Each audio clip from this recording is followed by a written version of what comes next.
Spike Lee, mon film d'A5 Blue explique pourquoi les gens descendent dans la rue aujourd'hui. L'interview intégrale en version originale après le succès de Black Lancement, qui racontait l'histoire vraie d'un officier de police afro-américain qui réussissait à s'infiltrer dans les rangs du Ku Klux Klan, le réalisateur Spike Lee revient avec cette histoire de 4 vétérans afro-américains de la guerre du Vietnam qui retournent dans la jungle des années plus tard et y constatent les ravages qui sont toujours visibles. Dans ce qui commence par une chasse au trésor de guerre, il y a un message politique que revendique toujours Spike Lee, définitivement en guerre contre celui qu'il appelle l'agent orange, le président actuel des USA. Et le film sort dans un contexte particulièrement explosif aux USA. Hugues Deyé, qu'est-ce qui vous a intéressé dans ce projet, la fusion entre l'aventure d'une chasse au trésor et un message politique?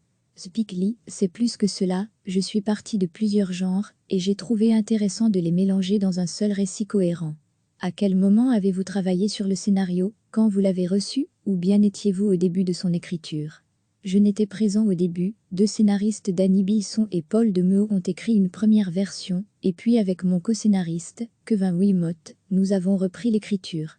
Le film montre que la contribution de la communauté et des soldats afro-américains durant la guerre du Vietnam a été énorme, et qu'après la guerre, ils n'ont rien gagné de cet engagement. Je dirais que la guerre du Vietnam est assez particulière, d'abord parce que les vétérans de cette guerre n'ont pas été bien reçus quand ils sont rentrés à la maison. La guerre du Vietnam a été la première à avoir été vue à la télévision dans les foyers américains, et donc, le public américain a pu voir ce que nous faisions à la population vietcong.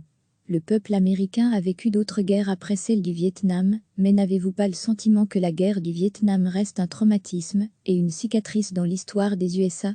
Oui, parce que c'était une guerre morale, on ne peut pas dire cela de la Première ou de la Deuxième Guerre mondiale, mais dans cette guerre du Vietnam, nous n'aurions jamais dû en être.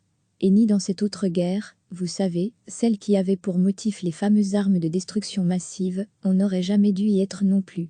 À l'heure actuelle, vous devez parler de votre nouveau film, dans un contexte explosif aux USA, depuis la mort de George Floyd, votre pays est dans la tourmente, quel est votre état d'esprit? Avez-vous de l'espoir pour l'avenir? Avez-vous de la colère? Quel est votre sentiment?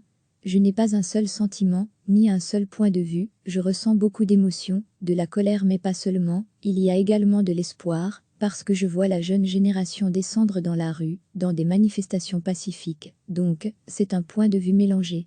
Et quant au président, les élections s'approchent, et cet agent orange doit partir. Dehors.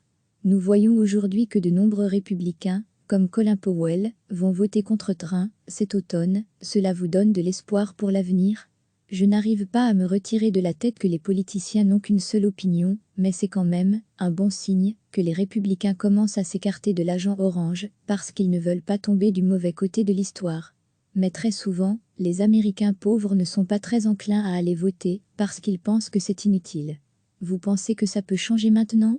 Je pense qu'il va y avoir un énorme retournement lors de ces élections, c'est ce que je crois. Quel est le pouvoir du cinéma, selon vous? Quel est le pouvoir d'un film? Eh bien, cela dépend de qui le réalise. Cela peut aller dans un sens ou dans un autre. The Birth of a Nation de D.W. Griffiths, par exemple, c'est un film très puissant, mais dans la mauvaise direction. De nos jours, nous voyons tellement d'images, tout le temps, toute la journée. Pensez-vous qu'un long métrage peut changer la manière de penser, ou bien c'est plus difficile que par le passé?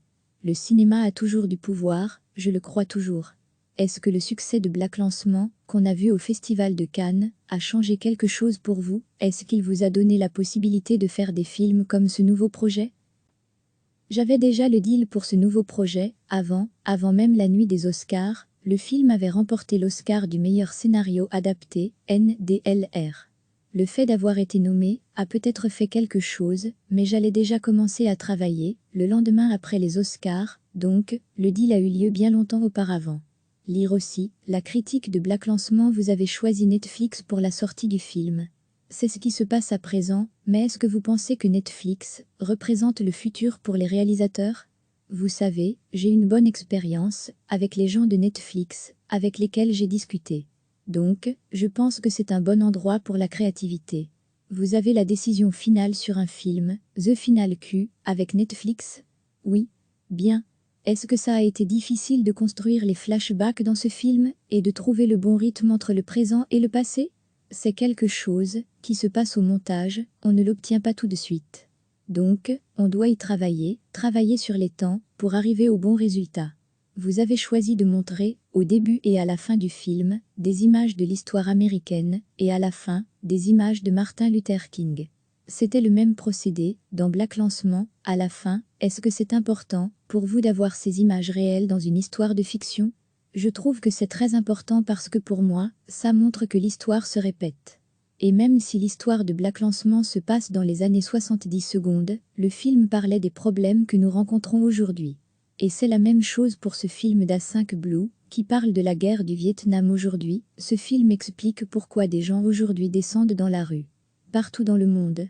Dans Black Lancement, et dans vos autres films, vous montrez que le racisme est partout, et qu'il se régénère tout le temps dans différentes situations. Comment gardez-vous espoir? Comment gardez-vous la flamme pour continuer? C'est parce que je sais que le combat continue. Et vous avez de bons soldats pour ce combat? Je suis construit pour cela. Dernière question, bien entendu le festival de Cannes a été annulé cette année, est-ce que vous y retournerez l'année prochaine? Oui, je serai le président du jury du festival de Cannes 2021. Bien, j'y serai, et je serai content de vous y rencontrer. Lire aussi, Spike Lee, président du jury du festival de Cannes 2021. Après le succès de Black Lancement, qui racontait l'histoire vraie d'un officier de police afro-américain, qui réussissait à s'infiltrer dans les rangs du Ku Klux Klan, le réalisateur Spike Lee revient, avec cette histoire de 4 vétérans afro-américains de la guerre du Vietnam, qui retournent dans la jungle des années plus tard, et y constatent les ravages qui sont toujours visibles. Dans ce qui commence par une chasse au trésor de guerre, il y a un message politique que revendique toujours Spike Lee, définitivement en guerre contre celui qu'il appelle l'agent orange, le président actuel des USA. Et le film sort dans un contexte particulièrement explosif aux USA. L'interview intégrale en version originale. La traduction Hugues Deillet, qu'est-ce qui vous a intéressé dans ce projet? La fusion entre l'aventure d'une chasse au trésor et un message politique. Spike Lee, c'est plus que cela, je suis parti de plusieurs genres, et j'ai trouvé intéressant de les mélanger dans un seul récit cohérent. À quel moment avez-vous travaillé sur le scénario? Quand vous l'avez reçu? Ou bien étiez-vous au début de son écriture? Je n'étais présent au début, 2 scénaristes Danny Bilson et Paul Demeaux ont écrit une première version, et puis avec mon co-scénariste, Kevin Wiimote, nous avons repris l'écriture.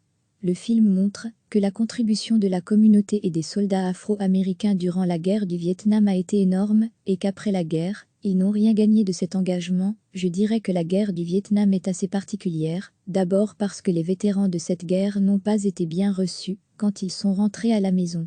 La guerre du Vietnam a été la première à avoir été vue à la télévision dans les foyers américains, et donc, le public américain a pu voir ce que nous faisions à la population vietcong. Le peuple américain a vécu d'autres guerres après celle du Vietnam, mais n'avez-vous pas le sentiment que la guerre du Vietnam reste un traumatisme et une cicatrice dans l'histoire des USA?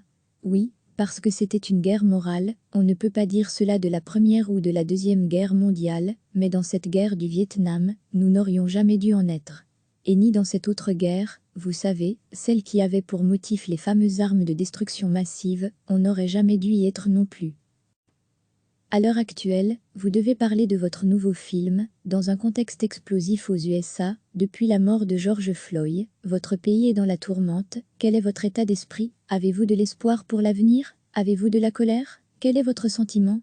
Je n'ai pas un seul sentiment, ni un seul point de vue, je ressens beaucoup d'émotions, de la colère mais pas seulement, il y a également de l'espoir, parce que je vois la jeune génération descendre dans la rue, dans des manifestations pacifiques, donc, c'est un point de vue mélangé. Et quant au président, les élections s'approchent, et cet agent orange doit partir. Dehors. Nous voyons aujourd'hui que de nombreux républicains, comme Colin Powell, vont voter contre Trump cet automne. Cela vous donne de l'espoir pour l'avenir? Je n'arrive pas à me retirer de la tête que les politiciens n'ont qu'une seule opinion, mais c'est quand même un bon signe que les républicains commencent à s'écarter de l'agent orange, parce qu'ils ne veulent pas tomber du mauvais côté de l'histoire. Mais très souvent, les Américains pauvres ne sont pas très enclins à aller voter, parce qu'ils pensent que c'est inutile. Vous pensez que ça peut changer maintenant? Je pense qu'il va y avoir un énorme retournement lors de ces élections, c'est ce que je crois. Quel est le pouvoir du cinéma, selon vous? Quel est le pouvoir d'un film? Eh bien, cela dépend de qui le réalise. Cela peut aller dans un sens, ou dans un autre. The Birth of a Nation de D.W. Griffiths, par exemple, c'est un film très puissant, mais dans la mauvaise direction. De nos jours, nous voyons tellement d'images, tout le temps, toute la journée. Pensez-vous qu'un long métrage peut changer la manière de penser, ou bien c'est plus difficile que par le passé? Le cinéma a toujours du pouvoir, je le crois toujours. Est-ce que le succès de Black Lancement, qu'on a vu au Festival de Cannes, a changé quelque chose pour vous? Est-ce qu'il vous a donné la possibilité de faire des films comme ce nouveau projet? J'avais déjà le deal pour ce nouveau projet, avant même la nuit des Oscars. Le film avait remporté l'Oscar du meilleur scénario adapté, NDLR. Le fait d'avoir été nommé a peut-être fait quelque chose, mais j'allais déjà commencer à travailler, le lendemain après les Oscars, donc, le deal a eu lieu bien longtemps auparavant. Lire aussi, la critique de Black Lancement, vous avez choisi Netflix pour la sortie du film. C'est ce qui se passe à présent, mais est-ce que vous pensez que Netflix représente le futur pour les réalisateurs? Vous savez, j'ai une bonne expérience avec les gens de Netflix, avec lesquels j'ai discuté. Donc, je pense que c'est un bon endroit pour la créativité. Vous avez la décision finale sur un film, The Final Cut, avec Netflix? Oui. Bien. Est-ce que ça a été difficile de construire les flashbacks dans ce film, et de trouver le bon rythme entre le présent et le passé? C'est quelque chose qui se passe au montage, on ne l'obtient pas tout de suite. Donc, on doit y travailler sur les temps, pour arriver au bon résultat. Vous avez choisi de montrer, au début et à la fin du film, des images de l'histoire américaine, et à la fin, des images de Martin Luther King. C'était le même procédé, dans Black Lancement, à la fin. Est-ce que c'est important, pour vous, d'avoir ces images réelles dans une histoire de fiction? Je trouve que c'est très important parce que pour moi, ça montre que l'histoire se répète. Et même si l'histoire de Black Lancement se passe dans les années 70 secondes, le film parlait des problèmes que nous rencontrons aujourd'hui. Et c'est la même chose pour ce film d'A5 Blue, qui parle de la guerre du Vietnam aujourd'hui. Ce film explique pourquoi des gens aujourd'hui descendent dans la rue. Partout dans le monde. Dans Black Lancement, et dans vos autres films, vous montrez que le racisme est partout, et qu'il se régénère tout le temps dans différentes situations. Comment gardez-vous espoir? Comment gardez-vous la flamme pour continuer? C'est parce que je sais que le combat continue. Et vous avez de bons soldats pour ce combat? Je suis construit pour cela. Dernière question, bien entendu le Festival de Cannes a été annulé cette année, est-ce que vous y retournerez l'année prochaine? Oui, je serai le président du jury du Festival de Cannes 2021.